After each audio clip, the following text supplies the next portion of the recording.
All right, how's everybody doing? Got some, I don't know if you call it fan art, but really cool intro piece. Loved it so much that I did it twice because I noticed that people hadn't come into the stream, so I thought I'd do it a second time, at least for the first run. Really, really love that. It's done by Tape Damage. I don't know Tape Damage's name, but he does a lot of really cool work, contributes to locals, first reference, unstructured.locals.com. Please come check it out, hang out there, see the art when it comes in. I really, really appreciate it. So tonight we have to start off with, of course, drinks of choice. And the first one I see is B Barber with gin and lemonade. Now, Allison was going for a trail ride, and we'll be back when she's back. So Allison is my own Robert Barnes, if you guys follow the same pattern, and she'll get here when she does. Nevin Dog has water. What is everybody else drinking? Wow, KM, 3 different shots of whiskey. You should be getting ready then. And I agree. Kudos to Tape Damage. I really, really appreciate it. That I think is a super cool thing. As a matter of fact, if you guys want to see, he did an earlier one too.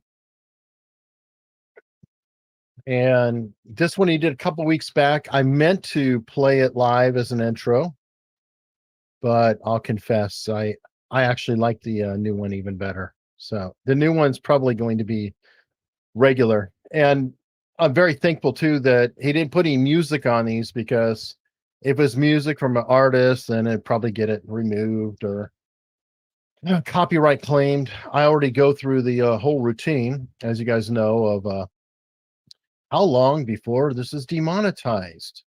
And actually, while we're on that, we should do a demonetization check and see how we're doing early. So far, looks like all green, so good to go.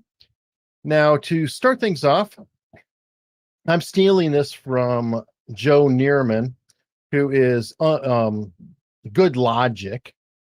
And I just think it's a good way to start in and have some fun with the show. By now, I shared this on Locals, but everybody should have seen this picture by now. It is insane. Does anybody think that the Bidens raided Madame Tussauds wax museum or something, or some crazy dollhouse? Because it is a crazy looking picture, if you will. Now, Dr. Wood did straighten us out and said, hey, no, this is a photographer. They didn't know how to work their equipment, so they have a goofy looking crazy picture. But what I find most troubling is, do you know who put this picture out? Take a look in the top right there, the Carter Center. So that's really saying something when they actually put out their own picture. And we have Allison here. Fantastic. This is why framing and perspective is very important when you're in photography. Yeah, but you don't put it out. They look like giants. Oh my God, they look like giants, and Jimmy's feet though are pretty gigantic. Oh my God. It's just, I know, it looks like they're like, I feel like I could pick them up and put them in my daughter's playroom and they could play with the Carters. Okay, Augusto Pinochet, yes, 2,000 away from 20K. Any big plans? I don't know. It's a race because Allison's like running fast to 100K. So we'll see. I have a feeling she might get there first at the rate we're going. My plans at 20K is to start whining that I'm not at 30K. So I'll just start complaining early. No, I'm just kidding. Yeah, there you go. I don't know. Maybe I'll do another solo live stream. Not sure. I'm always open. Unstructured.locals.com. Come tell me. What would you guys like to see? So that's a nice light Maybe start. Could you talk a little bit, Eric, about your call-in live stream that you did? Oh, good Lord. Did you watch that or no? I haven't seen it yet. And I wanted to know, like, what inspired you, what you felt like worked, didn't work. I think it would be interesting for people to hear behind the scenes, like what it was like putting something like that together. Sure. It was actually suggested to me from locals, and I forgot his name. I feel really bad, but I had a guest cancel on me, and I said, well, should I do a solo show? And they said, well, why don't you do a call-in show? I guess Matt Christensen does them from time to time, who you were on. What are you drinking, by the way? He was on my channel. I wasn't on. Oh, well, I mean, he gave me a shout out, but yeah. I'm drinking. Yeah, well, he does, I guess, call-ins. Oh, Elysium. Oh, yeah. Okay, I do the hazy. I don't think it has anything to do with sexuality. I think it's just Bifrost. I don't think. Oh, twice. I'm sure it's twice. It's probably a lager, right? It's a winter ale, and it tastes almost like a mix of an IPA and stout. Your expression like doesn't a hoppy make it sound stout. appealing. All right, so I'm back again with my raging bitch. I think you're gonna have to send some alcohol home with Lynn, right? Because Lynn is in your area.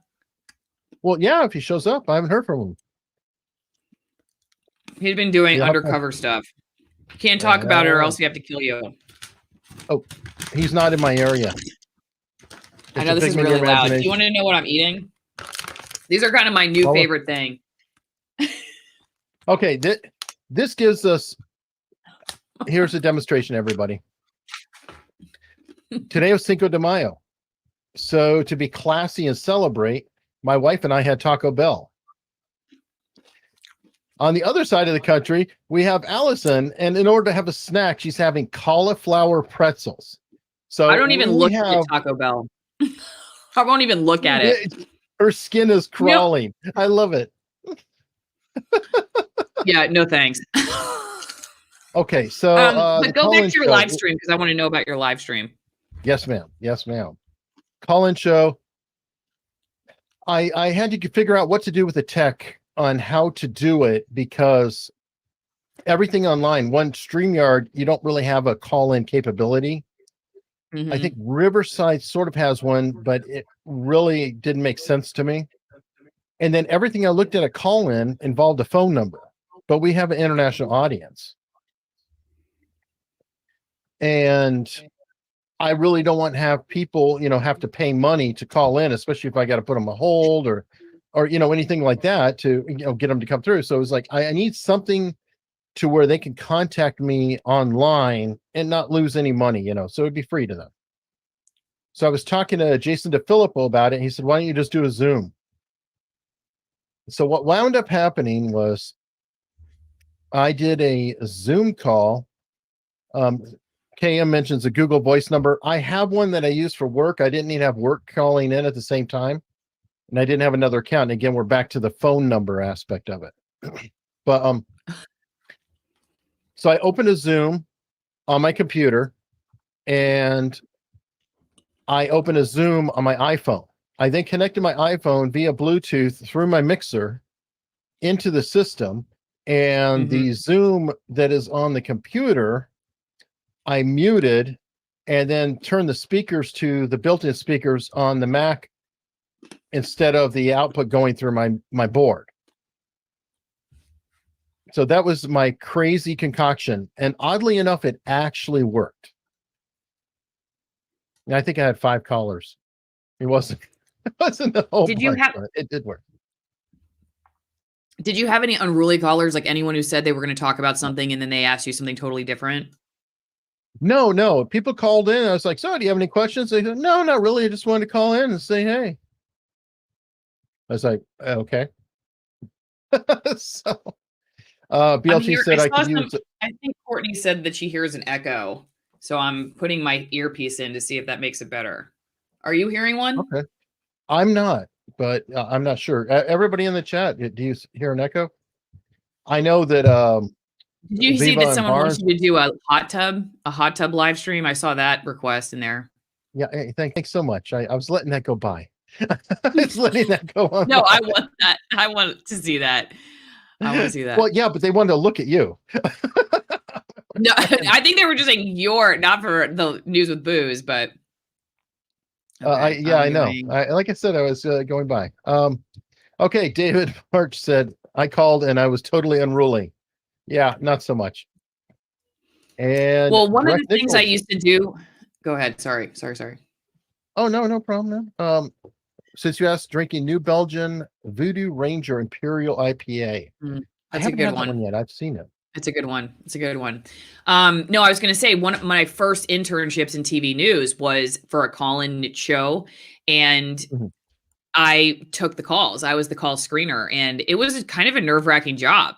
That's why I Oh, asked you sure. before you did it, like, are you ready for that? Because it could go south real fast. Even the people who call in with a great idea, sometimes they just say that so they can get on air, and then you're on live television and they just drop the F-bomb and now you've got an FCC issue or whatever. So it was Oh a yeah, yeah. nerve-wracking position. It really wasn't. It was so peaceful. It was kind of the opposite. Like, okay, hi. Okay, how's Maybe everybody that's because you doing? haven't been burned yet. And I'm not in a rush to do so. No. That's why I don't Perfectly think I fine. could do a call-in. I would like to do it. I think it would be cool Well, to you do a have a bigger call-in. audience. You're much, Yeah, much but it's bigger. just more risk. It's more That's what I'm risk. saying. You have a lot more people. I've thought about doing the live Zoom calls because we were on a locals call. Mhm. Allison, I don't think you made it. Mm-mm. But one of the things that was suggested was um, a creator was doing live Zoom calls. And I'm not sure, quantity wise, how to do that. But I talked to People's Pundit, Laura Barris and Rich Mhm. Barris or whatever. And maybe I'll do a Zoom call, but then just have everybody muted and, put people on one at a time as we go, which feels kind of like a classroom, but it's still worth it. So, Alex Chapin, call you James. Okay, James. I don't know what that means, but thanks for the feedback. Let's see. I need a call screener. Yeah. I would do Possibly. it. I'd do it for you. I'm a Well, that professional. would be I've done it awesome. before. I would call Okay. screen Well, that for maybe we'll screen set calls. that up. That would be very, very cool. I thought about that. I was like, well, if I meet somebody else to host in the Zoom session, they could through chat or I don't know. It's so confusing. I don't know. I don't know. I hope that I get to a big audience like yours so I can have that problem. It's really funny how like you look at mine as big and I look at like Viva Viva. as big and he probably looks at Dave Rubin as big, and up and up and up and up. Oh, sure. And I know that people look at mine as big, but I look at it this big to leave the day job. And I know you're not quite there yet. Right. No, No. Viva's probably in that sweet spot where it's like, yeah, you can go ahead and that's your job. Mhm. Others It to helps if nitty-gritty. your spouse has a steady income. Very much. You know, my my spouse trains law enforcement, so everyone can just imagine how where we're at right now when it comes to what the future will look like for that kind of work. But Lynn, I'll tell you what, he hustles. He hustles harder than anybody I know. Everybody's got hustle. I mean, I was just talking about Viva, right? He did a Yeah. live stream today. You- He had a video out today. He puts yeah, he works hours and hard. hours in, and he's Mhm. working his Twitter. He's, doing all of that. So, Yep. absolutely, absolutely. So we have, before I get into our start on stories, I don't know what you pulled in. I have a bunch of stuff, but we do have a jury consultant coming on at 9:30 to talk to us because I think the Brandon Mitchell story is a pretty big deal. And Jeff Dougherty, I've had him on my channel before. He runs the Litigation IQ channel, which I hope everyone will go subscribe to. He's very small and he doesn't have time to make videos for his channel. He's actually out there on juries doing the job like Bull or people like that. What And does that he mean? will, Bull, What it's a does it TV mean? series. No, but I mean, what does it mean what he really does? Well, you can ask him. That's a Okay. great question. I mean, he's trains witnesses and things of that sort. And eClerk asks, why don't I produce more videos? Well, eClerk, I have a day job, and it's more than a full-time day job.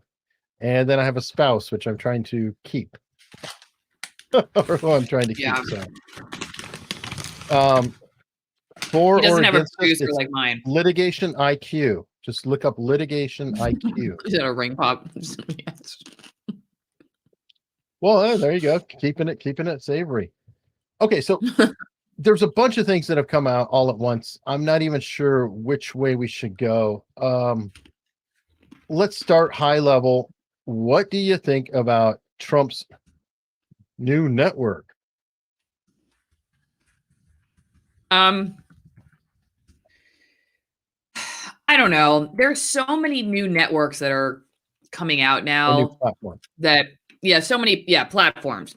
So many platforms that it's hard to keep track of them all. So my guess is that, good for him, I guess, but my guess is that it's probably going to be it's not going to be necessarily like a wide variety of people who are using it. And for creators, as you know, like, it's on one hand great to diversify where your content is because for safety purposes, right? But it's also just takes extra work when you're on other platforms. You're spread thin. It's like having more children. You can only focus on one for so many hours or minutes or whatever. And so, I like that the options are there. I like that people are creating new ones, and I don't think you can have necessarily too many in that sense. I'm glad there are lots of options. I'd rather that than only two. But I don't know. I don't know if it'll just end up being something where it's like just Trump supporters that are on it. What do you think? Oh, one word for it. Dumb. Dumb. It is the stupidest thing I've ever heard. Trump has created from the desk, and it's only him.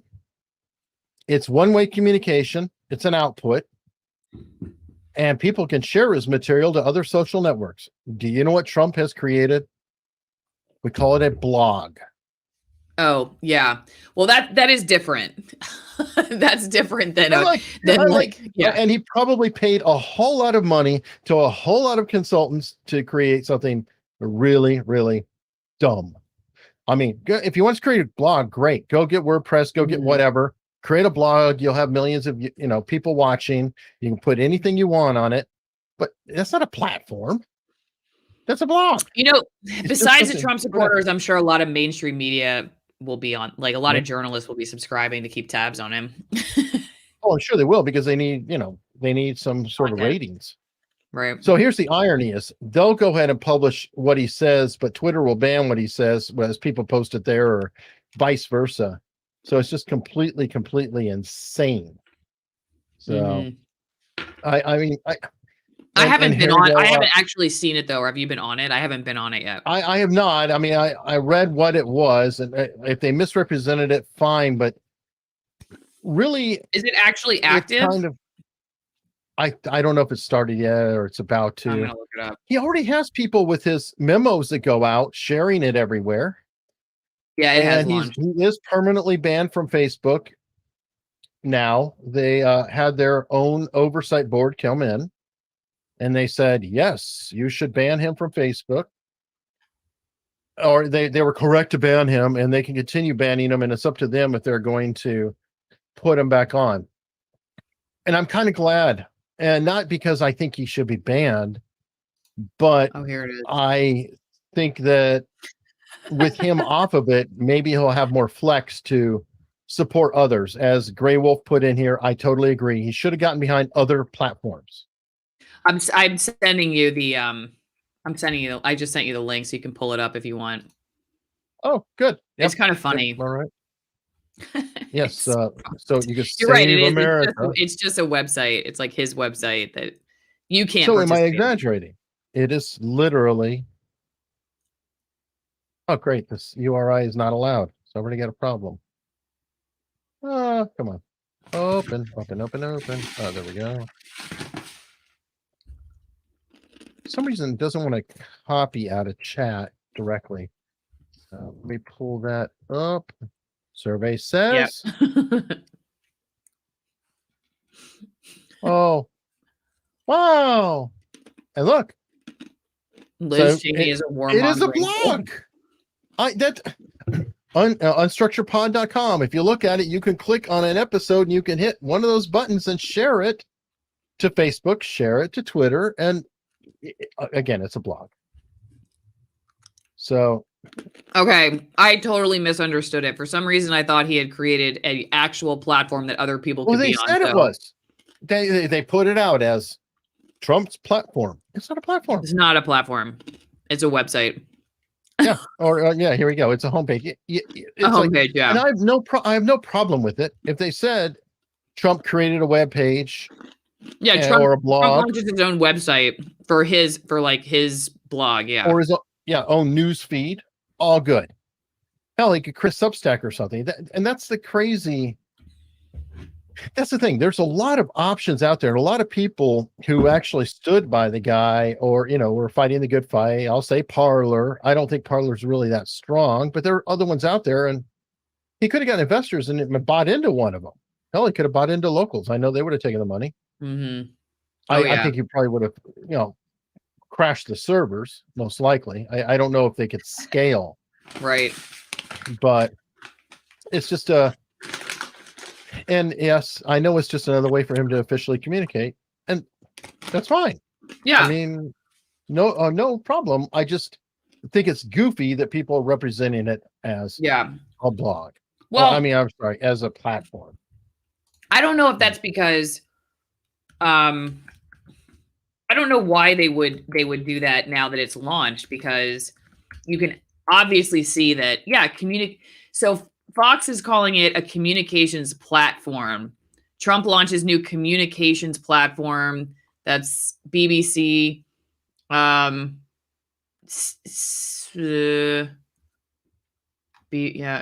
it's funny. I'm not seeing a lot of mainstream coverage of it. Well, shocking.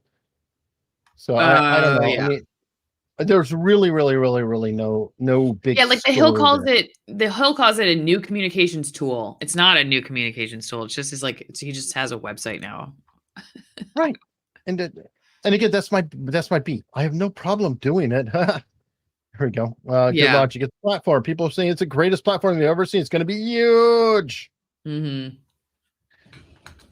Oh, here we go. I heard MySpace is available.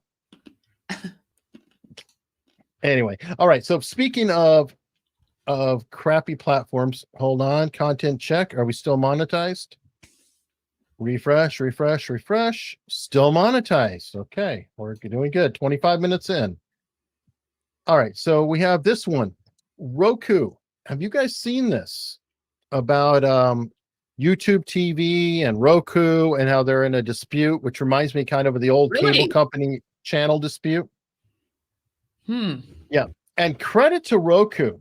There's some sort of dispute between the two of them, financial, which is typical.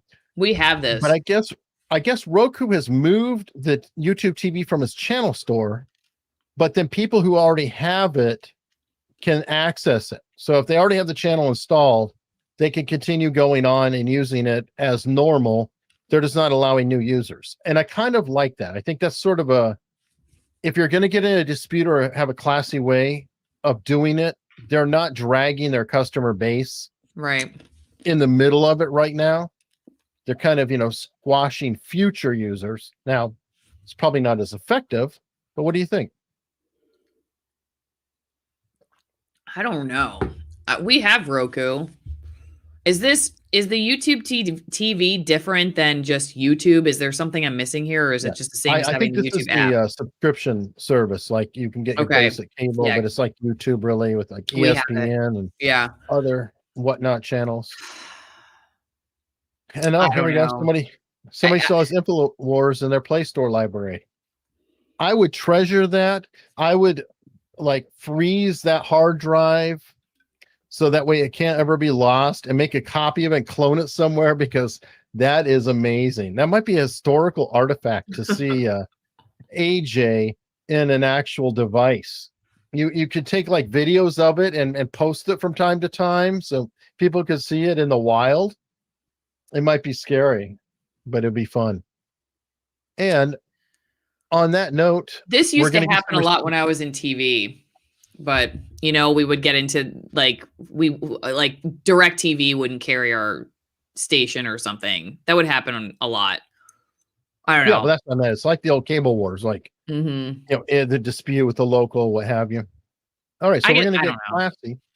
Yep. And we actually have some guidance here. Jeff Dougherty, who is a jury consultant, witness tamer, trainer, something of the sort. So, hey, how's it going? I like to call myself a witness wrangler. I like the alliteration there. Thank you. So what was your question for him, Allison? What does that mean? What do you actually do? Like, run me through like 9 to 5.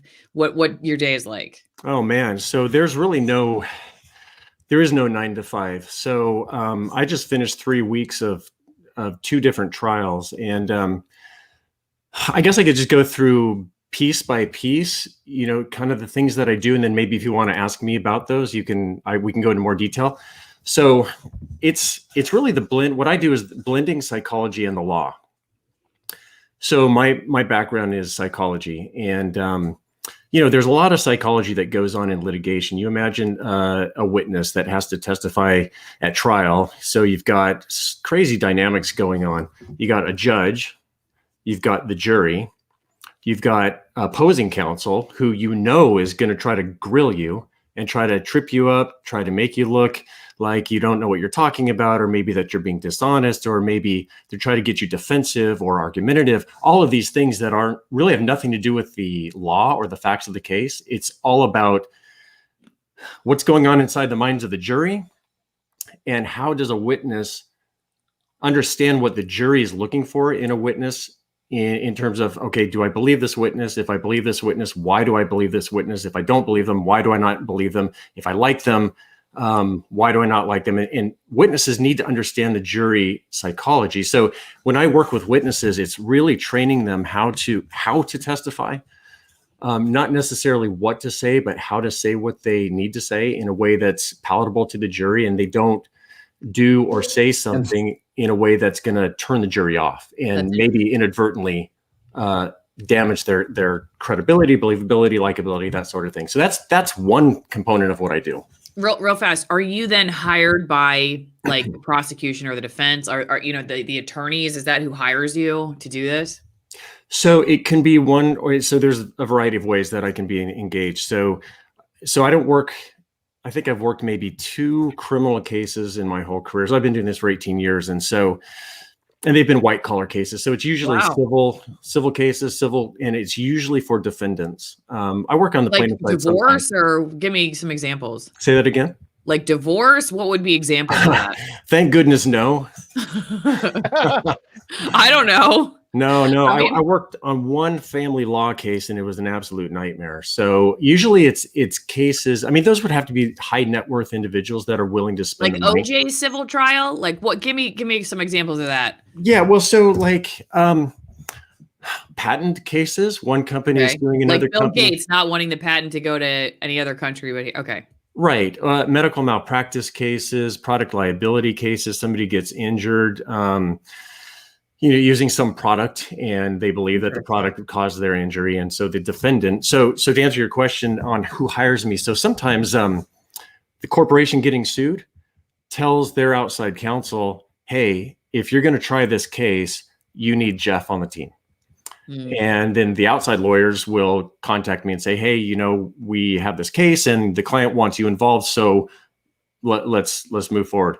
Sometimes it'll be the reverse. Sometimes lawyers that I've worked with in the past, and they maybe were happy with my work, hopefully, they get another case and they tell that client, hey, if we're going to try this case, I'm not going to trial unless we get Jeff on the team. So it could come from 2 directions. So I think the way I look at it is my client is who's paying. Yeah. Right. Always. how did you get into that? I mean, what's the kind of training, I guess, that one This is one goes actually through? from Courtney on that. What sort of education helped you enter Okay. the field? So it's kind of interesting. So there's no real pathway to becoming a jury consultant. Like if you want to be a lawyer, everybody knows the pathway. If you want to be a doctor, everybody knows what you do. You go to school, you go to medical school, and you do your residency and so on, and you go through the process that's kind of laid out. Same thing with lawyer, you go to law school, right? So this field is really new. I mean, relatively speaking, I'd say it's probably 40 years old-ish, somewhere around there. Some of my mentors were some of the early adopters, or the pioneers, I guess, of this industry. Mm-hmm. So there's no degree program, at least as far as I know yet. So I got in this 18 years ago. There were no degreed programs in jury consulting or litigation consulting. So anybody, I mean, honestly, tomorrow you could say, "Hey, world, I'm a jury consultant." And if you can get clients and if you can get the work, you're off to the races. I mean, there's nothing stopping you other than not being able to do not knowing what you're doing. But there's some people out there who I don't think have the training that I think is necessary that are doing this kind of work. And so it's kind of a buyer beware profession in a way. So for me, a scientific background, social science background is good because it's all about human decision making, human behavior. And then crossing that and blending that over with how does that intersect with law? And so so we do a lot of mock trials, for instance, and that's why I say scientific background is important, because when I do so you think about market testing for a product like a cookie. Okay. So companies aren't going to put a product on the market unless they test it, right? You've probably seen these focus group facilities where they're behind the one-way glass and. We used to do it in the news business. We would have people watch stories and tell us what they thought about the stories. Did they like them? Did they not like them? That kind of thing.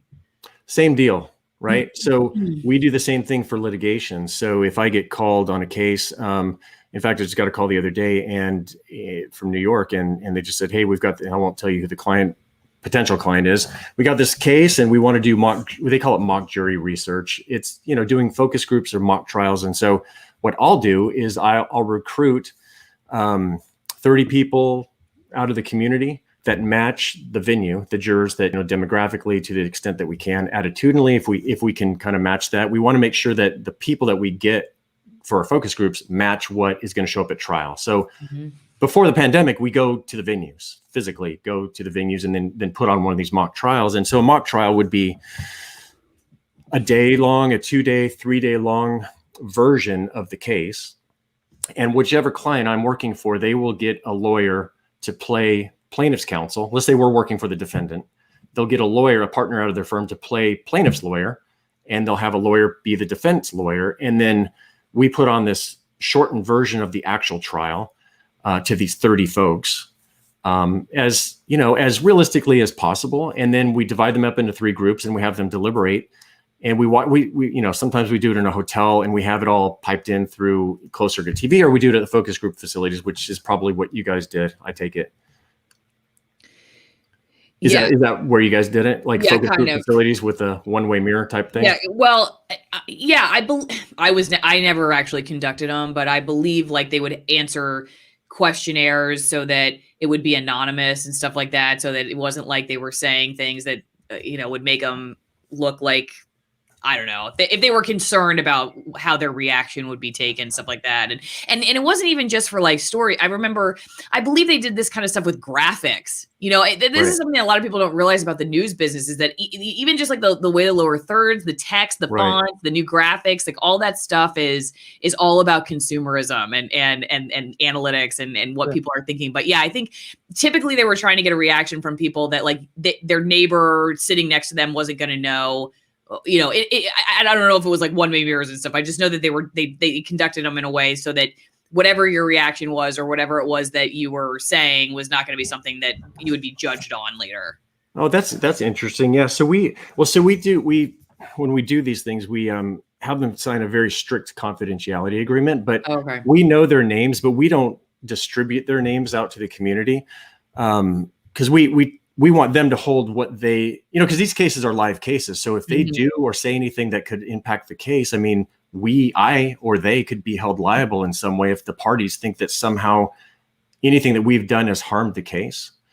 So anyway, so the reason I talk about that because the mock trials, I mean, if you don't design your research appropriately, if you don't know, basic scientific methodology for conducting research, you're going to make a mistake, and potentially your results are not going to be valid, and you won't be able to generalize what you've learned to the larger community, and potentially to the jurors, to the jury, and be able to make assumptions about what might be the problem areas, the difficult areas, the areas where we're strong, the areas where we're weak, the miscommunication, misunderstanding, all these things that it's market research for litigation. But if you don't have a scientific background, that's why I think for a social scientist, I mean, I wrote a thesis and I had to do all the statistical analyses. I had to conduct my own research to present and defend my thesis. So it's that training that I think is really, I think it's important. But there are a lot of people out here,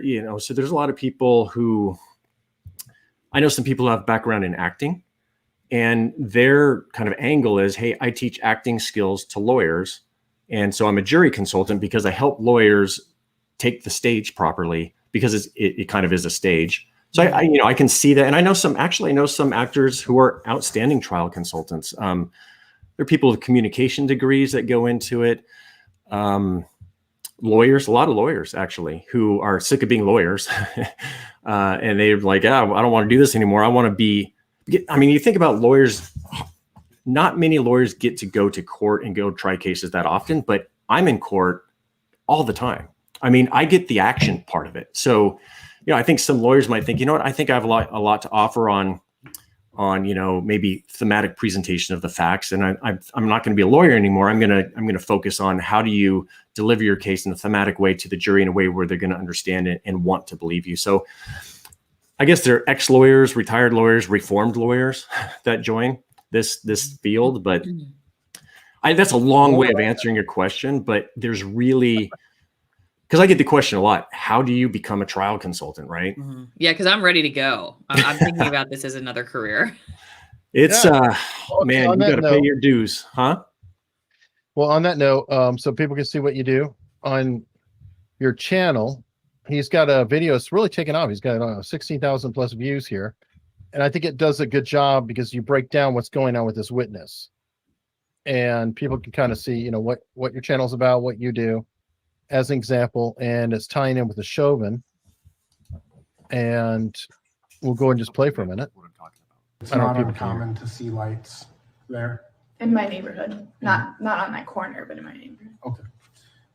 Or in the city. Right. Okay. And as far as the other two officers, you were not watching who had their weight, where, or when. Correct. I could not see the other two officers. I could see them, and they were not talking much. I could see their faces. All right, so I'm not going to go deep into it because I want everybody to check it out. He does a great job with a particular video. I like the circles and the focusing on the different areas, and my personal opinion, which I'm obviously not a professional, is that is one entitled millennial acting person on the stand. But that's my own personal projection. Well, I don't think you're off on that. I mean, there's one thing that really stood out to me, so when you're deposed, you can read your deposition to make sure that you haven't, so a deposition is, we go over this. I think every time you and I talk, I go over what a deposition is just for the sake of people who might not know. But in civil litigation, each side goes through what's called discovery, and they get to learn what the other side knows. And so they get to ask questions of the potential witnesses, and that's all recorded. And a deposition is under oath testimony, and it's court reporters there, and they take this all down. And it's the witnesses get a chance to read it and make sure that it's accurate. They didn't make any mistakes. They don't want to change anything. So he asked her about her deposition, or maybe it wasn't even a deposition. I'm sorry, I'm off on this. This is a criminal case, but it was a report that she hadn't read, that she had, he asked her if she had gone over her report or a statement. I think it might have been a statement. And she goes, no, I chose not to. Like with that attitude. And it's just that kind of started the ball rolling in that millennial entitled, like, I don't have to do anything I don't want to kind of attitude. And it's my choice. I don't have to do it. And it was just a snippy response. And then I thought it went downhill from there. And I think you were kind of right about the kind of an entitled attitude. You know, she kept interrupting the lawyer. Even when the judge asked her not, you know, hey, let's just answer the question, she kept interrupting. And are you about to show it? Yeah, it gets better. Okay, this is where it ultimately goes. You will not argue with the court. You will not argue with counsel. Mm-hmm. They have the right. We're outside the hearing of the jury, Ms. Hanson. I'm advising you, do not argue with counsel, and specifically, do not argue with the court. Is the cameras off? Are the cameras off? No, they are not. We are on the record. Okay. You will not argue with the court. You will not argue with counsel. Mm-hmm. They have the right to ask questions. Your job is to answer them. I was finishing my answer. I will determine when your answer is done. Okay, well. And so, do not argue with the court. Do not argue with counsel. Answer the questions. Do not volunteer information that is not requested. The attorneys for the state have redirect. They can ask you questions if they think that certain things were left out. Okay. It is counsel's prerogative to ask you leading questions and for you to answer those and not volunteer additional information. Okay. Are we clear on this? We're good. Thank you. Come back tomorrow at 9:30. All right. Part of the reason why she did. Even Right. that oh my god, just you know what it is? It's not even millennial. Everybody's busting my balls. Fine. Do I find millennials annoying, Mike Bruno? Are you a millennial, Mike Bruno? Maybe. Can I say something real fast? Okay, like I'm laughing at that, and I'm like, oh god. But I've been in a lot of courtrooms, and I learned over time that you have to sort of play the part. But I will say, when I first started covering trials, and you know, the judges sometimes were, oh man, sometimes they were really, like, from an authority standpoint, they could just be really unnecessarily harsh. And I don't know if that's how they normally are, but I just picked up on it and I was like, hey, I'm an American. All right. Like, don't talk to me like that. I don't know who you think you are, who I think I am, but it's a free country. And my husband was the one who was like, yeah, in a courtroom, you say Your Honor. And I'm like, why? You know what I mean? Because I'm here. I am thinking we're all equal, right? I'm walking in. I don't call anyone Your Honor. You're like, no, you have to say Your Honor. So it's just funny. Like, it took me years to be like, okay, I'm putting it aside where I think we should all, because it almost feels like a monarchy sometimes when you walk into a court. That's true. Yes, Your Honor. Yes, Hold Your on. Honor. You know, By the way, I skipped.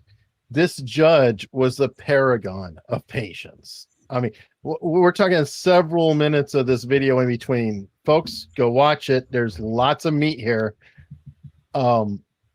Every part of her was just going on. I mean, credit to Eric. I forgot his name. Eric. okay, thank you. Like, No. Barnes says, I have something. I mean, and listen, I've got no training in this. I just picked up on it. Well, this one is not, though. I mean, from what everything I've seen, I don't think this one is.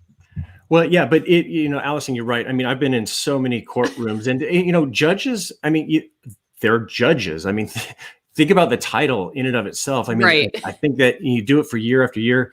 It goes. My opinion, you know, no offense to the judges out there that I might find myself in their courtroom. The power. They have a very powerful position.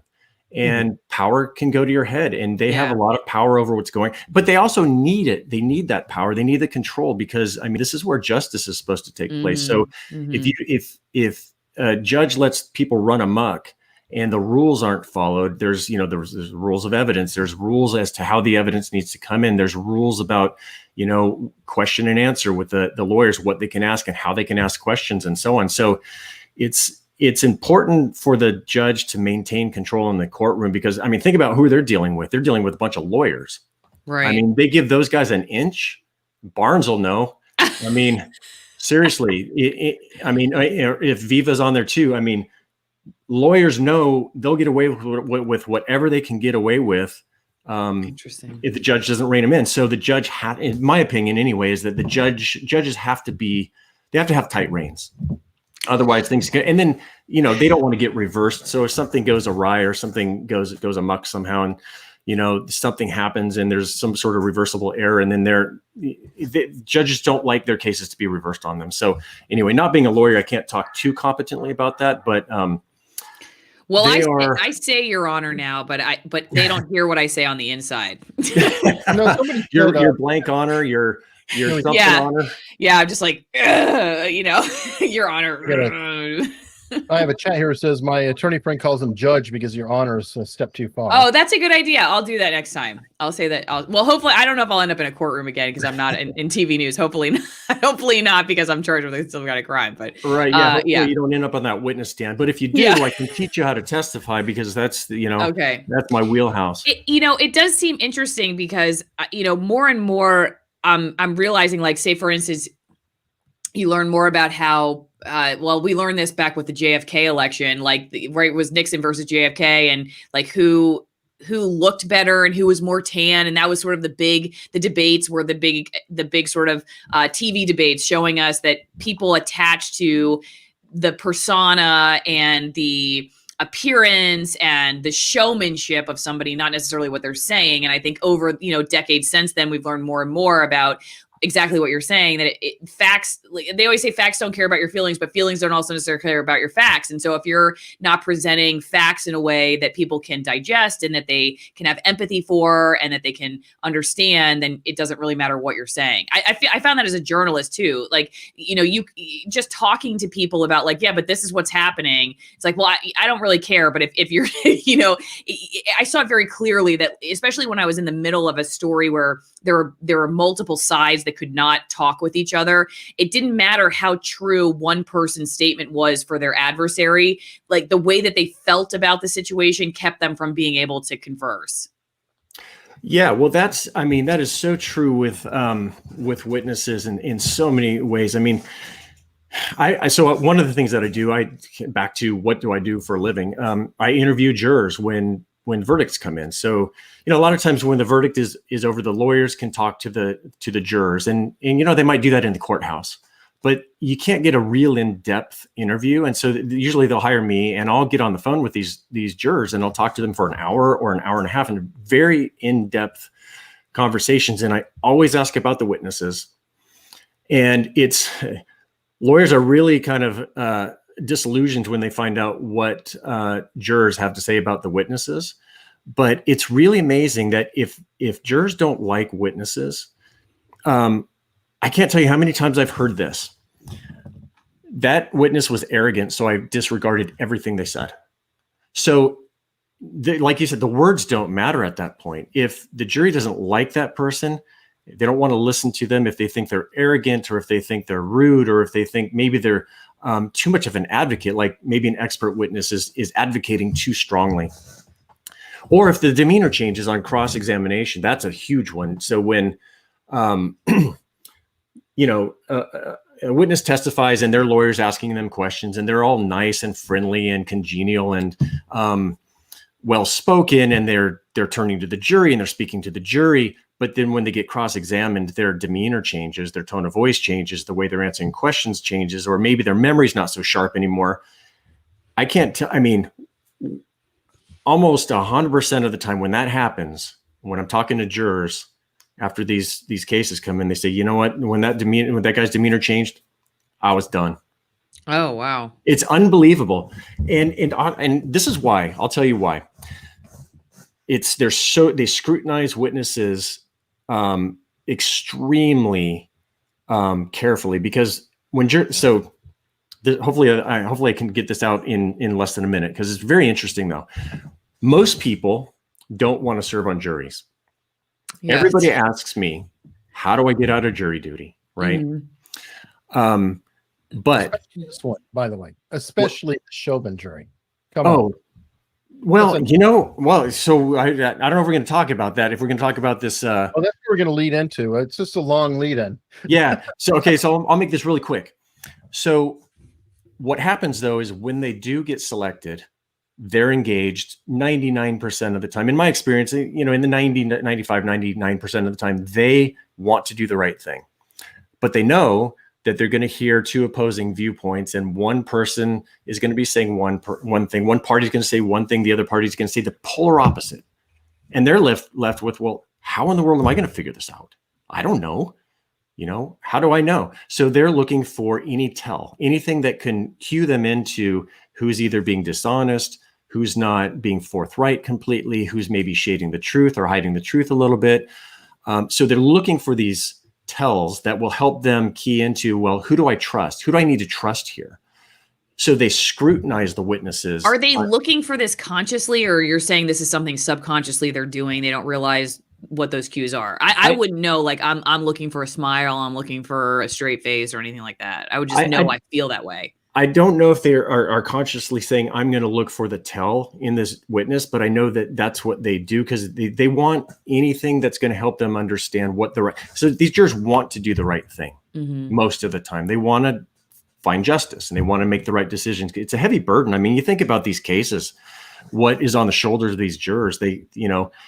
In my experience, it's hundreds of millions of dollars at stake. I just left a case that was a $240 million case. And these jurors have to decide, what do I do about this? And if I fine for the plaintiff and award them $240 million, what happens to the company? Does it matter? Are they covered by insurance? I mean, they're making all these decisions. So they're really, I think it's kind of a subconscious thing. They're just trying to figure it out. And so it forces them to key into anything at all that might tell them, who do I trust here? And so they start to scrutinize. I mean, they just scrutinize the witnesses. I mean, I think I told you this before, Eric. So I just scratched my lip, right? That was uncommon. I didn't even notice it until I noticed what I was about to say. So I've heard this so many times from jurors when I interview them. Man, when I saw that witness touch his face, I knew he was lying. I saw that witness shift his glasses. I knew he was lying. I saw that witness, shifting around in his chair. I knew he was lying. And it's sad because, well, now the facts don't matter because they've attributed some body language, some nonverbal communication as lying behavior when maybe it's just, I had an itch right here, That is something we covered. And I think it's worth just briefly stating again, which is remarkable. You have, because I have body language experts on, so it goes right into my my genre, if you will. People are reading body language, but they don't know what the hell they're talking about. So Jeff's job is to get the witness or whomever to act in a manner that doesn't key off false readings of body language, because a real body language expert probably would never key off on any of it. They would know better. But the jury is like me and an amateur and could read whatever, they want to project into it. So it's this weird kabuki theater, almost like get the jury to act in a manner that is obviously sincere, which another body language expert would be like, they're completely lying. And this is why, but the jury is saying, no, he kept eye contact the whole time. So therefore he's truthful or whatever. Yeah, it's really crazy because, as you know this, I mean, human beings are about as good as a coin toss at detecting lies, right? So, but they think they're better, right? Yeah, flip it, and you'll be about as good as anybody else would be. But people think they're better. They think they're better than that, though. So they start to make these attributions, which are false. And so one thing that you touched on is that's where I think one of the hardest things is. So I teach witnesses communication style on the witness stand. How do you communicate in a way that engenders trust? But sometimes you can over prep or overtrain a witness, and then they become very conscientious about everything, and then they become mechanical, and now that looks wrong. So it's I don't spend less than 6 hours with any witness. Unless sometimes I'll do 4, but usually 6 at the minimum, because there's this learning curve that. You want somebody to be genuine. That's really what it is. You want, and jurors want witnesses to be genuine.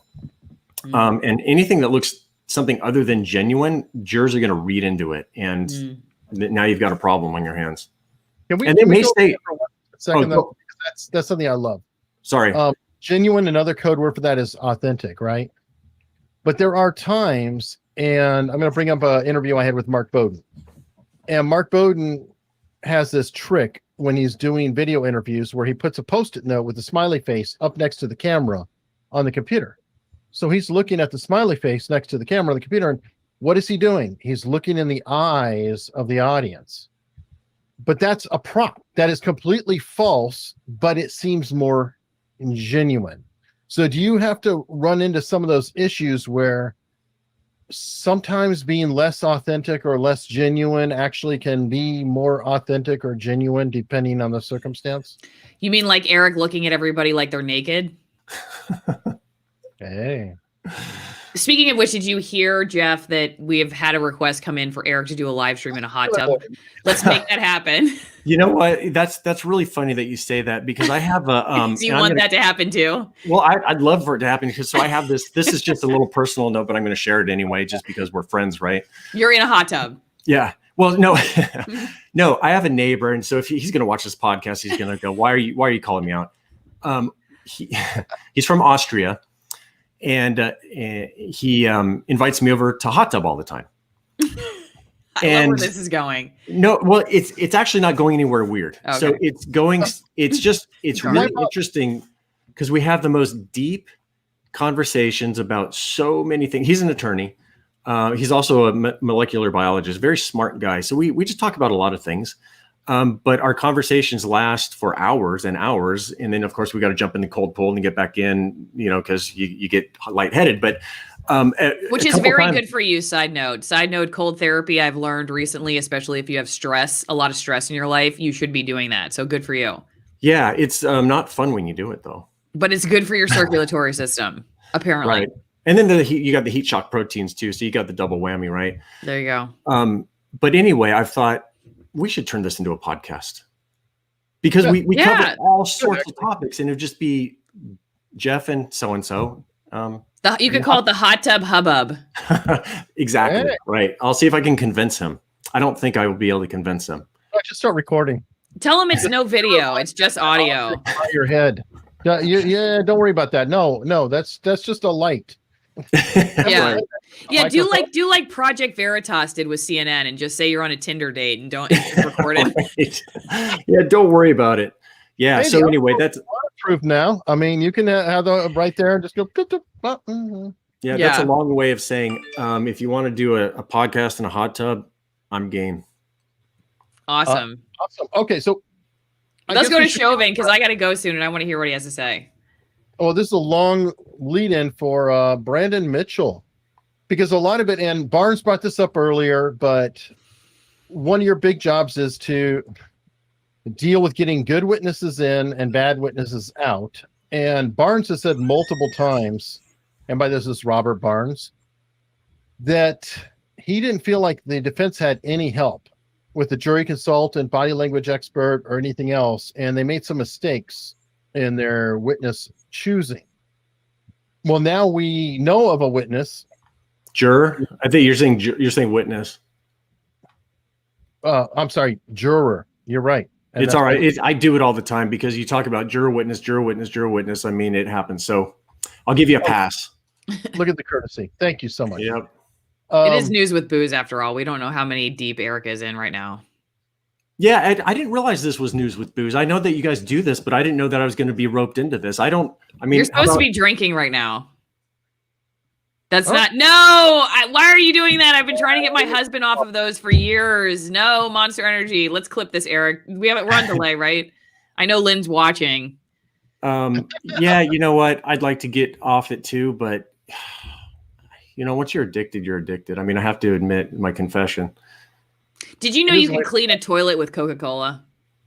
It doesn't surprise me. Agrees with you too. Barnes agrees with you too. It's terrible. That you should get off Monster? Yeah. No, he likes Monster. Oh. I don't think Barnes sleeps, so it's probably true. Lynn doesn't sleep very well either, but it could be. Is it because you don't sleep, so you drink the Monster, or you drink the Monster and that's why you don't sleep? These are all good questions. Yeah, well, and obviously you want to get to this thing because you got to go, but I drink it because I get drowsy in the middle of the day. I mean, that's all there is to it. And well, also if I'm in trial, if I'm in court and I'm trying to track these jurors and what they're saying, if I fall asleep, I don't think client's going to hire me. I know. I get it. I would have a hard time staying focused in a situation like that. Okay. All right. So let's get to the topic at hand. Well, okay, go ahead. So I just wanted to say, first of all, before you ask me a question, I'm going to agree with Barnes. I was really surprised so I don't know if he had a jury consultant. I saw a lady sitting behind him that he would consult with all the time. I was wondering if that was his consultant. I didn't know who that was.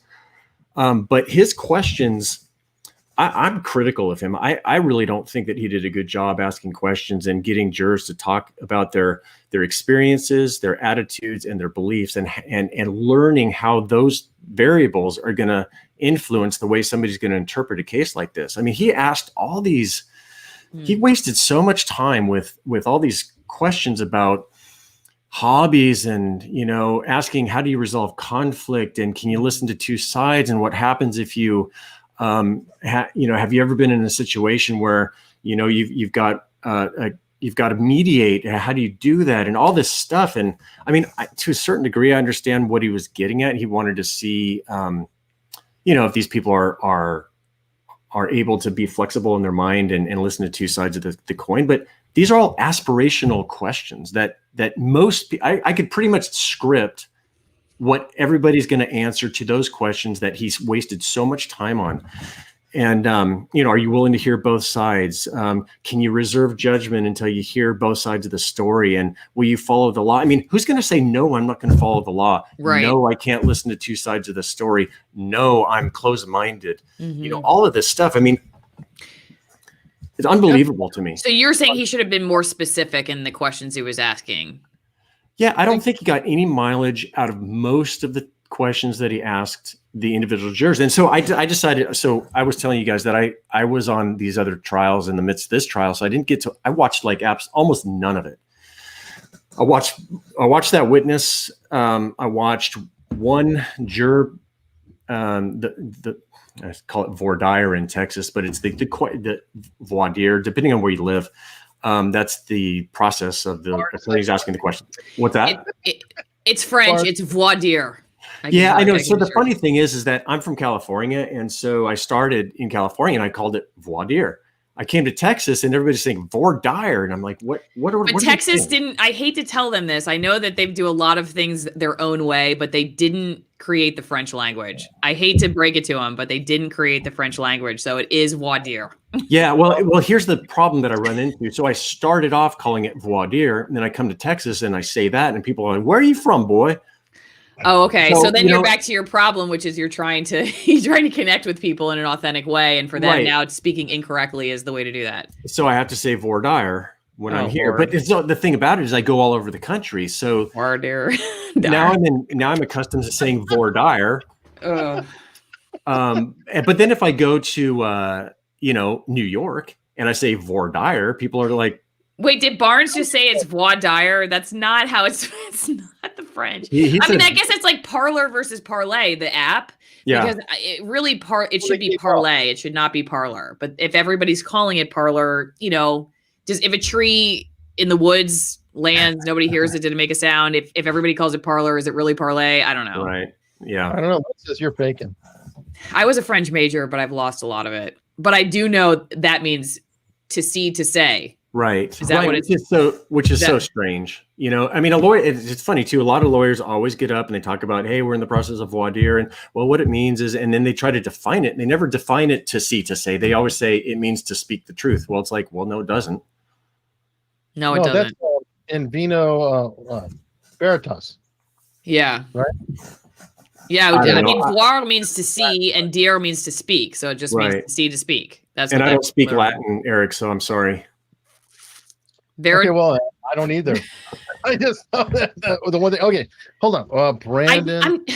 I'm trying to remember because I had to sit through jury selection. I mean, we were listening to it. I was in the courtroom, but I covered the Casey Anthony trial, and I'm trying to remember the questions because every day I had to produce a report about what juror number 7 was, or whatever, like what they were asking, and I remember a lot of personal questions. Like I remember reporting this person does this for a living and they talked about this kind of thing. I remember like it was almost like you were trying to understand the story of where they came from and who they were. But I don't know if I don't remember if they were asking specific questions about parenting or whatnot, you know, to get to the heart of that.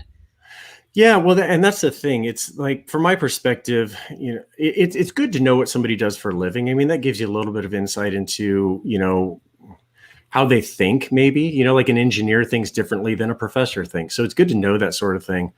But to me, it's really about like, so let's go to the Brandon Mitchell situation. So he, on his questionnaire, you know, finally, so what I did was I went back and I watched today when you said, "Hey, Jeff, are you free?" I'm like, well, yeah, I didn't watch much of the trial, but I'll go watch some of it now. So I went and watched the whole Q&A, at least with the defense with Eric Nelson. And it was, gosh, it was like 30 minutes or 40 minutes with just this guy, Brandon Mitchell. And like I was saying, he spent so much time on this inane stuff that didn't really give insight into, well, who is this guy? What are his beliefs? What experiences has this guy had that might make him biased, that might not allow him to be a fair juror, you know, just based on the way what he's lived through. And, you know, so they finally got to these questions in the questionnaire. Have you ever seen a policeman use more force than needed? Yes, he says. Somebody was body slammed and maced. And then he had this attitude about Black Lives Matter, very favorable. And then there was a little follow-up on that. The follow-up was, well, what do you mean by that? And he says, well, Black people don't want to be killed or mistreated in an aggressive manner simply for being Black. Well, that tells you that statement tells you a lot about the perspective where this guy is coming from, that there's this scenario, or at least in maybe his lived experience, I don't know, that Black people are at risk of being killed for it or being mistreated just for being Black. That's huge in this case. And I know this case wasn't about race and they didn't bring race into it, but there were some questions about discrimination on the questionnaire. So I think it's fair game to go into, well, what, you know, tell us more about that. And so that's what, you know, Barnes could be right about. Maybe he didn't have a jury consultant Crazy question. I'm going to interrupt because it came in from chat and I have an attention span of a gnat. This is kind of conspiracy thing, but it's interesting. Eric Hunley, I'll bet dollars to donuts that Nelson knew about Mitchell and kept him as an ace in the hole. Is that even possible? Knew about Mitchell. So knew that he had marched with the Black Lives Matter shirt on, with a shirt that says, get your knee off my neck. Like that he knew that. Yeah. I think that would be, I would never advise to do that. That's crazy. That would be crazy. Okay. I thought so too. And sorry to interrupt, but I was like, I had to get that one in there because of research. And I mean, who knows? But if I had to bet my life on it, I'd say no. One more question about the anonymity order, which I know you did a video about. And by the way, he did a video on Juror 42 in this case too. So you can see Jeff really did a full breakdown on the questioning of a juror. Is it... The anonymity is kind of like an interesting thing. I like the idea of protecting the witness. I think they should have been sequestered. But in the anonymity, the more their name is known, the more people out there can crowdsource finding things like that Facebook post or something else. Is it possible that somebody being anonymous in a jury can cause things to stay buried, especially if they don't have the budget to hire everybody to go dig it all up? Sorry, I just wanted to push that question out there. No, in my opinion, no, because, you know, even if he didn't have a jury consultant, he has paralegals and he has people on his team that could dig through social media, because they have the list of the names of the jurors. And typically, I mean, I don't know in this court, every court's different, but, you know, all the parties get they get two things. They'll get the list of the jurors, just like it, either in alpha order or maybe in the order, maybe by juror number. And it's the name, and sometimes it has an address, or sometimes it has a phone number, some other identifying information so that you can know that that's the right person. So for a social media searcher, they can go on Facebook and they can make sure that they're looking at the right person's Facebook page. The court doesn't do it for that purpose, but like somebody searching social media would be able to take the jury list and go do a dig into social media and find out about, what does this person post? Are they tweeting all the time? What kind of causes do they support on Facebook? Are they constantly posting things about Black Lives Matter or Blue Lives Matter or whatever, those sorts of things. So the anonymity order would only be to protect the jurors from the public knowing who they are. But the lawyers, the court staff, the legal team, a consultant like me, my staff, will all have that information. And so then we do the digging. And I don't remember how much time the jurors had filled out the questionnaire a substantial amount of time before the actual jury selection, right? Yeah, I think it was a long questionnaire, and there was some time. And I know that everybody's piling on. The judge in this case seemed to be a mixed bag. Like, he was really good on some things, but he was bad on sequestering and other things. Well, I totally agree. So here's the question. I have it right here. So I thought I'd go through it and kind of compare what we don't have time for that. Brandon said on his questionnaire versus what he said in open court. More than 6 months. What's that? Oh, 6 months. More than 6 Jeez. months. Okay, so they had all the time in the world. I mean, sometimes I don't get these lists until like the day before. And then I get my team working all through the night, digging into these people's social media and learning as much as possible about these people. They had 6 months to go through this stuff. And this is the thing that surprises me. How soon was it after this guy, Brandon, comes forward and starts doing all these interviews that somebody found that picture with him? It didn't take much, right? No. Right. So why didn't they discover it before? And I guess that leads into the 4D chess question, but it's like, it seems kind of there. Do we know who originally, who was the first person to put that out? Who found the shirt or the picture? Yeah. Mm-hmm. I don't know. So it was a post from, I think that his cousin or his uncle posted, I think. Oh, you know what? I didn't even think about it. Is it possible that with 6 months in advance, they already did the sweep on him and then that got posted afterward? And then you're right. Somebody else posted it on him and it could have been after the initial sweep. I don't know. I'm trying to figure it out because it is a good question. Barnes is saying 95% of lawyers never even look at the social media. Typically, you usually don't have the resources. I mean, that's why you got to hire somebody like me, because lawyers are so darn busy. I mean, it's unbelievable the amount of hours that these lawyers put in. They just don't have the time to dig through it. It's crazy. And so I saw Barnes say that sometimes he does in 45 minutes. I have a case coming up now where we're not going to get the list until that day. So we'll probably get the list at 9, and then they're going to call the jurors in at 10 and start asking questions. And so, but what I'm going to do is I'm going to have a team of people ready to go, and I'm going to feed that list to them, and they're going to just get on the social media, right? Because I can't do that while I'm sitting there in open court. It's too much. It's too much to handle. So anyway, that's a good point, that maybe they did their social media searches right when they first got the names, and then they missed it because that March happened after that. So the uncle could have posted it whenever after. I mean, I hope when you do hire people, that you have social media experts. Like, just because I use Facebook doesn't mean I know how the hell to scrape social media. Mm-hmm. I would want some sort of a forensic minded person to be able to really look into how to not only pull a person's timeline, but also references of said person in a timeline to create the quote unquote shadow profile. Well, that's important. Yeah, they have to know what they're doing, and they got to be quick too. Well, depending on how much time. I mean, if you got a week, sometimes you got a week. I mean, I love it if I have a week, because they can really delve deep. 6 months is unbelievable. But when you're doing it in real time, it's very hard. But yeah, these people know what they're doing. They're very skilled, and sometimes some of them have programs that do a scrape, so they can gather a lot of data really quickly, and then they can go one by one and kind of manually delve deeper into some of these things. And usually I give them a list of like, hey, I'm looking for this, and this characteristic. If you see these things, flag it.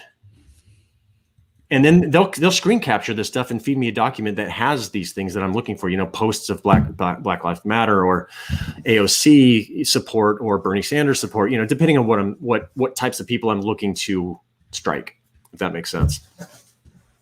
Lynn Westover wrote that law enforcement has become very effective in utilizing social media analysis to identify criminal networks, especially with illicit materials, drugs, money, weapons. I would pile on to that too and say another place that uses social media very heavily is the CIA. And I know this from interviewing agents that, especially overseas, a lot of times when they're tracking a terrorist or whatever, they'll find out a movement that this terrorist may be doing because their aunt is having a wedding, for example, or their cousin or whatever, and the odds are very high that they may appear at this particular place. So there's a lot that can be plumbed out of it that they can't even get through normal means or crazy. And Barnes is definitely a fan here. He's saying if he had to choose between paying for a jury consultant or paying for a lawyer, he would choose a jury expert. Wow. Sweet. But I think that's music to my ears. I think that falls into what Barnes has said from the get-go, that as soon as the jury was picked, the case was decided. That everything else is theater. One quick question before I run. Don't run. Walk. No, because I've been drinking. I don't want to run. And this is a question I have about lots of different duties, not just, I was going to say professions, but obviously being a juror is not a profession, where it relates to decision-making and bias. And that is, what level of bias is too much bias? Because I look at these situations and I try to sort of step back and say, everybody's got an opinion. My granddad used to say, right? Opinions are like a-holes. Everybody's got one. And so trying to keep Eric monetized here. So hey, we still are. I just checked. Good. So, like, for instance, who were we talking about the other day, Eric, when we did a News with Booze? It was somebody. I was an AP writer. Somebody. There was a journal or a diversity producer or somebody somewhere, right? That it tweeted. Diversity editor at the USA Today got fired. Right. For saying it's always a white guy, right? It's always a white guy or something like that, right? So and yeah, because they're shooting in Boulder, she said always somebody white, and then pulled it when they discovered for a shooting.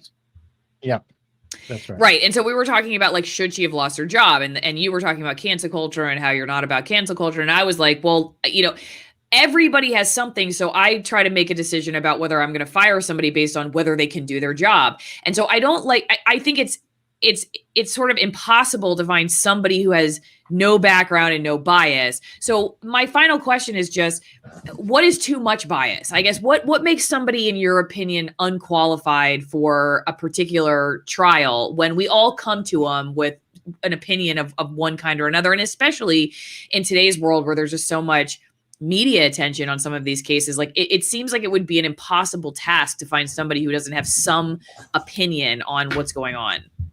Yeah, well, that's a great. What's that? One quick note: Allison is the mean one. I just want to point that out. What, in the chat?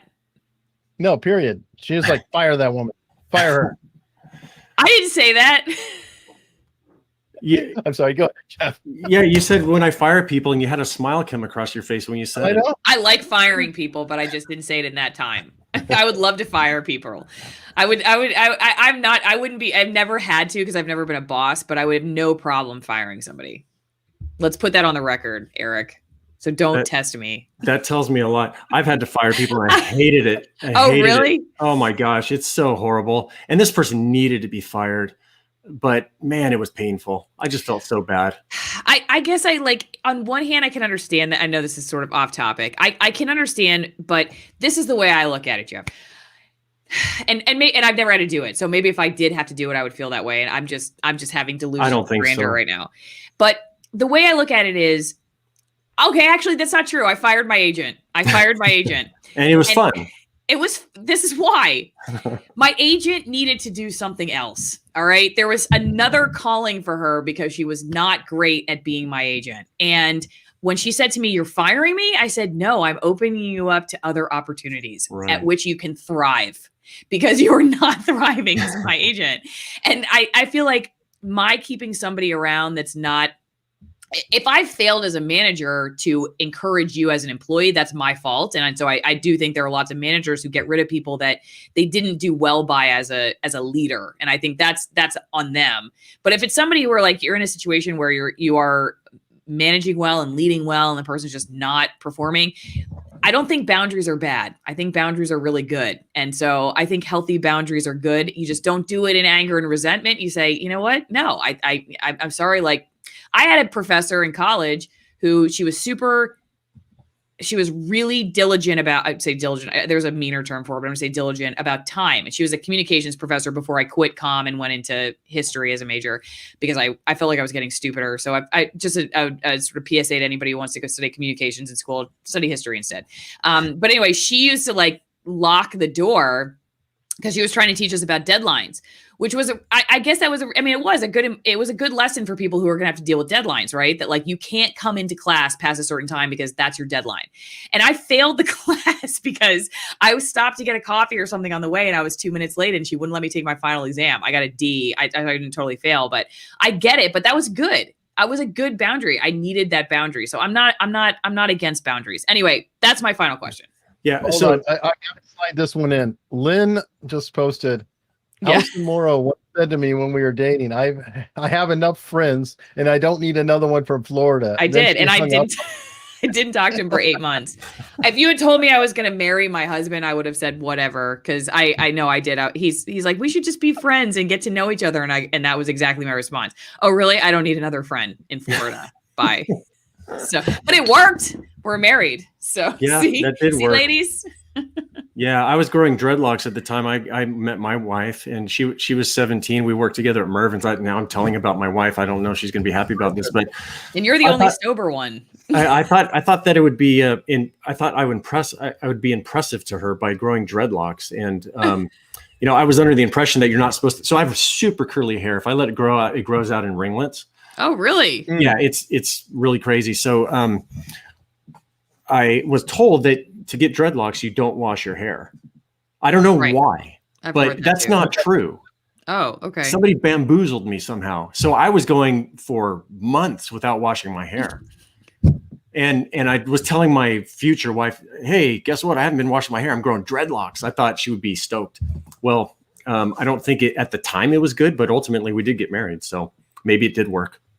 She liked the effort. She liked the effort. Right. So anyway, to answer your question about how much bias is too much bias, it's a really good question. And that's where my job, like the rubber meets the road for me with my job. So the voir dire questions, a lot of times I write them.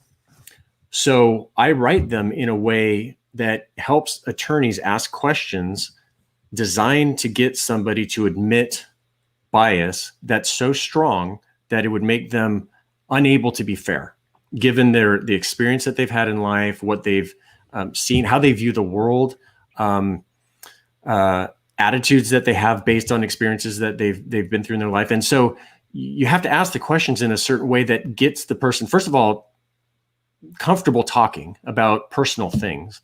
And so ultimately it's the judge that decides how much bias is too much. So, you got cause strikes and you got peremptory challenges. So a cause strike is striking a juror from sitting because they can't be, so there's a variety of reasons. There's hardships and so on and so forth, but we'll just focus on being biased. So if the lawyer can get the potential juror talking about their attitudes and beliefs and feelings and how that's influenced the way they see the world, and that for a case like this, based on what they've experienced, it's going to make it impossible for them to have an even playing field for the plaintiff and the defendant, or for the prosecution and the defendant. So, and then the judge, if the judge has heard the right words, he will grant a cause strike and strike the juror, and they will be removed. So the judge makes that determination, and every judge is different. And what a judge decides qualifies as too much bias it's within his purview. And a lot of times using the word bias or unfair or can't be fair is enough. But then there's this whole thing about rehabilitating jurors, and that might be too long for our discussion now. But, it's, the battle is try to get, from my perspective, I want to try to get as many cause strikes as possible. So the judge does my job for me, eliminates the jurors who I think are dangerous for our case. And then I don't have to burn through the limited peremptory challenges that they give each side. So like typically you get 3 peremptory challenges or 6 where either side can strike any juror for any reason other than race, gender, or protected class. That's a whole other topic we can go into, but later, another time. Can't right now, but on your channel, again, the question of juror 42, you discussed that. What Eric Nelson could have been asking the juror to lead them down a path where the judge would toss them out. And I think that's what Barnes was talking about chat earlier. They missed a lot of opportunities in voir dire to actually ask the questions that would trap them. I hate to say trap, that's probably a shitty word, but would reveal positions that they may hold. Yeah, I totally agree. I think he missed so many opportunities, and the amount of time that he spent. I mean, it's kind of an out of the ordinary jury selection. They did juries one by one. I mean, they do that sometimes. It depends on where you are, but typically the lawyers are asking a whole room full of people questions. Yes, trap them. Yeah, I mean, basically you want to get them. So you start with open-ended questions, and then they start to express their feelings and so on. And then you start to go to close-ended questions where you get them to agree that based on what they've experienced, it would be hard for them to be fair. Wouldn't you agree with that? Maybe a different case would be good for you. Not this case. It doesn't mean you're not a fair person. You talk in those terms where the person doesn't feel like, oh my gosh, I'm about to reveal myself as a biased person. I mean, that's kind of an ugly word nowadays. Nobody wants to admit it, but it's just, based on what you've experienced in life, this kind of a case, whatever the topic is not a good one for you, but maybe another one is. And then people start to feel comfortable saying, yeah, you know what? I think you're right. My experiences will make it impossible for me to give that party a fair shake. I gotta run, guys. I appreciate the chat. Will I still be watching you later? My babysitter's going to quit if I don't go soon. One more question for Jeff, and then we're hanging it up. Okay. Jeff, did we scare you off, or are you going to come back in the future? Me? Yeah. I'll come back. All right. Well, it's way better if you drink. Good night, everybody. Well, I'd have to start drinking if I was gonna drink. I'd have to pick up. Oh. So maybe you could do something else. Maybe. Let's plan something. I think this is fun, and I definitely want to have Jeff back. Allison likes you. Yeah, I appreciate it. So. Yeah, it was great meeting you. I watch you guys, by the way. I've watched numerous news with booze. Yeah. So. Well, we appreciate it. Yeah, it's great. We have a small but cozy crowd. It's growing. I would like to clarify that real fast that I wouldn't think it was necessarily the best joy of my life or fun to fire somebody, but I wouldn't be scared of it. What I meant was I wouldn't be scared of it. I know I did say I would love to fire someone. I don't really think I would love it, but I wouldn't be scared. We'll have the court reporter read back what you said. Sorry. Oh God. What is the jury going to think about?